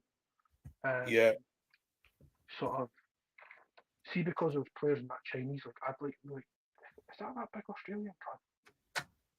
And then when he got appointed and that, I was like, mind sitting watching the game here. The game used because aye, John Suter scored the opening goal, only goal of the game, and I was like, this is going to be New Zealand for a roller coaster. And also, I yeah, think they got beat by Rangers early on as well. But once he got his players in, it worked. And I think you look at what a better budget, what he's done with like Madison and like Son. yeah. I don't think he's got the complete squad there yet, though, which is a bit of I a. think they look more better without Harry Kane. That's what was the people were No, saying. I think they're missing a Harry Kane. Fair, no, fair enough. Yeah, I want Everton to win as well, but I can't see anything other than a Liverpool absolute smashing. Yeah, Just can't see no, anything fair. other than Liverpool smashing them, man. Yeah, I'm gonna go for a huge. I'm going for at least 2-0 to Spurs. I really do as well. And see, Anthony is also going. But he wants Everton to win, but he's going 2-0 Liverpool. Yeah, that I seen that comment come up and I went, yeah, probably. Yeah, I The thing is, agree. like Spurs have got a massive like injury thing. Like they've still got Bentancur to come back as well. Yeah, they do. And Brennan Johnson could be back as well, but Basuma's out. Is suspended. Love him in that Spurs squad. Yeah. No, I agree with Been that any one. of the Scottish games since there's hardly any. I am actually. I probably will be actually because yeah, I will do What we got? because Kilmarnock at I'll home to Livingston. Yeah, Kilmarnock Livy. I'm going Livy. yeah, I'm going to Liverpool as well. Actually, Definitely going Livy there. yeah, your Go for boys at 1-0, Ibrox. 3-0 Rangers. Oh wow, okay, bloody hell, I thought you would have gone for a win. Nah, got a terrible recent record at Ibrox, mate. It's no the 2016-2017 flavour of Hibs. They don't do well against the Old Firm. I love Nick Montgomery, and he immersed himself in the club. Yeah, I mean, he managed to side in the David Gray testimonial at the weekend. he did. Yeah, You can tell it's for the Warnock school of thinking with players. You can totally tell he's been like indoctrinated by Neil Warnock back in the day. yes. I forgot he played for. I forgot he played on him as well. Yeah, I mean, mate, we're gonna have to. I know Rangers look. People will be like, "Oh, they look so poor." No, I watched that St Mirren game, right, and they would have scored anyway yeah, without the penalty. true. And I don't believe in total new manager, by the way. I just don't believe in it. I think manager bounce right lets players off with things. I Yeah, think the difference here is Lee Johnson is a fucking clown, right? I did not venture to Easter Road when he was at the club because I hate him. Hate him with a passion. See, even when he was at Bristol and they beat Man United in the League Cup, I thought, you're a big time bastard. yeah, Like,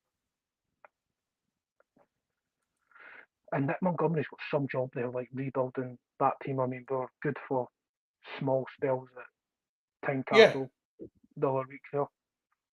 I think we deserved the draw, but only just. Johan scored 2 absolute wonderful goals. Yeah, Uh, absolutely. I don't think you guys are that bad either. I think the injuries and the management situation No, curtailed what you had sort of started last season. yeah, we had I a know bad Naismith, injury. I know about the fans being not pleased about Naismith, but go and give the guy time, because see the stats from going from Nielsen to Naismith on Yeah, shots on target, try to yeah, dominate the games. it Right, improved. Yeah, it improved massively, right? And I didn't think it was until I was corrected by a very, very good friend of mine. He was like, mate, go and look at the stats. What we've yeah, done, and I thought, nah, fair play. I just think Rangers will be a bit of a winded animal.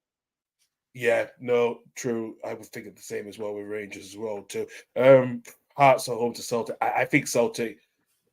Celtic are smashing. Yeah, definitely Celtic. It's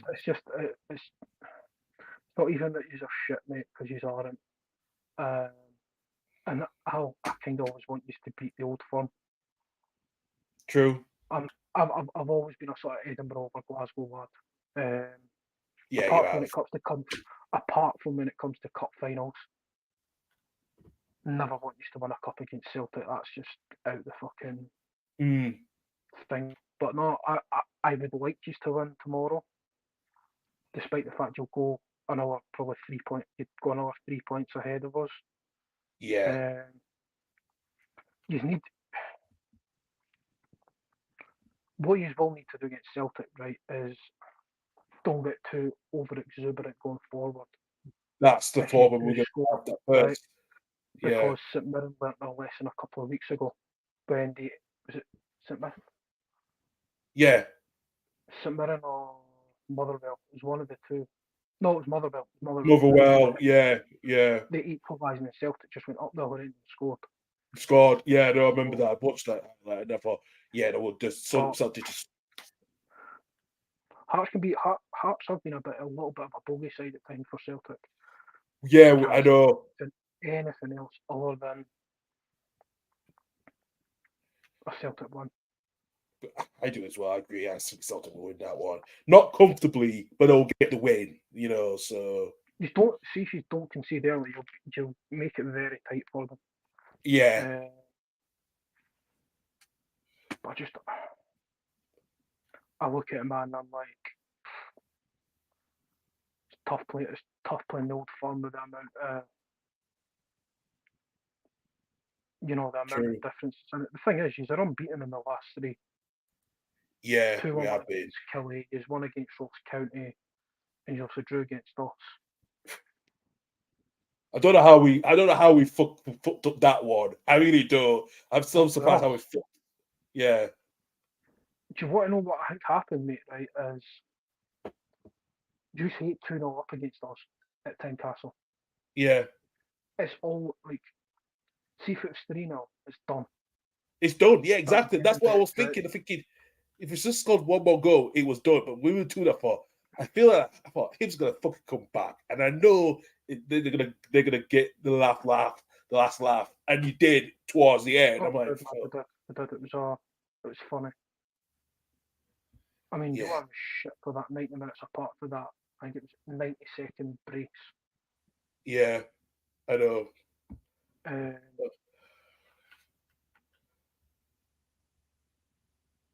Bloody hell. Yeah, I know. Already 9 points disparity for Hearts to Celtic. Yeah, I see that. They're still unbeaten, man. I mean, I know. They've not even played. I don't think they've played great at all. No, they haven't been playing the best at the moment, but they're still getting the wins. Yeah, they don't need to. I think if they get Carter Vickers back fully fit and Nat Phillips ends up fully fit for them until January, I don't see many teams scoring past them either. No. And you've got Joe Hart and goals or Scott Bain. So yeah, they're not even playing Brendan Rodgers football. No. Which is, but I think what he's done there is like, listen, if it's not broke, don't fix it. Fix it. Yeah. There's been slight changes, like we've not got the, you know how like Jota and Maida be right in on. Yes. Yeah. I was gonna. Yeah. Yeah. Right into Kyle going. Kyle barely touches the ball now. But mate, he had 2 chances at Ibrox. Look at the Old Firm weeks ago. True. He had 3 touches of the ball. One of them, he got put the ball in the back of the net, and that's why you pay those strikers the fucking money they're on. Also, Yeah. Shankland needs to start turning up for Hearts. He needs to start scoring. He does. I know. And Yeah. he's one of the most lethal strikers in the Premiership, mate. He is. Yeah. When he gets on it, you're fucked. I know. I mean, he scored what 20 odd goals last season. Season. A broken Hearts team. Let's be honest, because of the injuries, Europe, and he still finished top 6. So I know. you know what I mean. I see a Celtic win. Be funny if you took a point off them, but sorry, Celtic have been beaten this season. They got beat by Killie in the League Cup, but In the League Cup, yeah. I mean, I think even Naismith told Shankland, listen, signs are going to improve if you're going to be back in the Scotland setup. Squad. Yeah. And he didn't get into the squad in the last call-ups. Yeah, yeah, no. Agree as well. I want to start doing well. No, I should agree with that one. Even though I'm not big on the national team, No. you sort of want it to, you want as many options here as you can. Yeah, yeah, true. True. You know what, Andrew? I think we should end the show like there. I think we've done all the predictions and stuff. And yeah, thank you for coming on today as well. I know. Yeah, it has been. And I'm glad to have Mike as well on the show with us as well. I know he's a huge Man U and Newport fan as well. So no, it was good to have both of you. Yeah. They are going up the shit of it now, aren't they? Mm.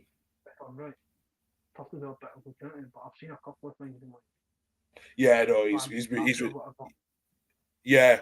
You have a lot of time for him as well, especially he knows the stuff as well. Not in the EFL as well, what's been going on as well completely. Yeah, absolutely it does. He's like EFL.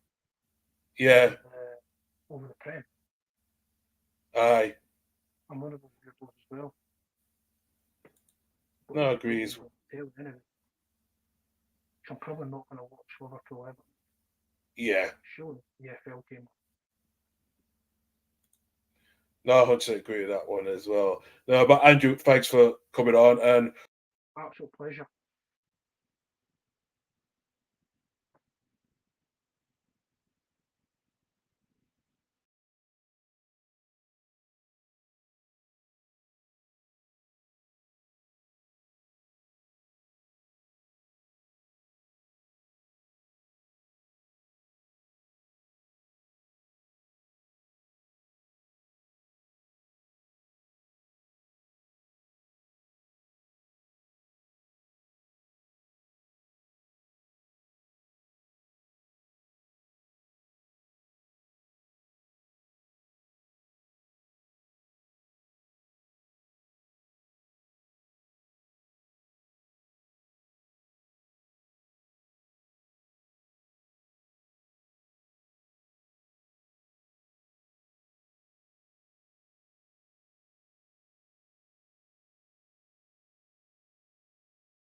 sorry about that. Apologies there. Had a brief knockout with the internet there, but I am back on. But I am going to end the show as it is. So thank you very much for all you for watching.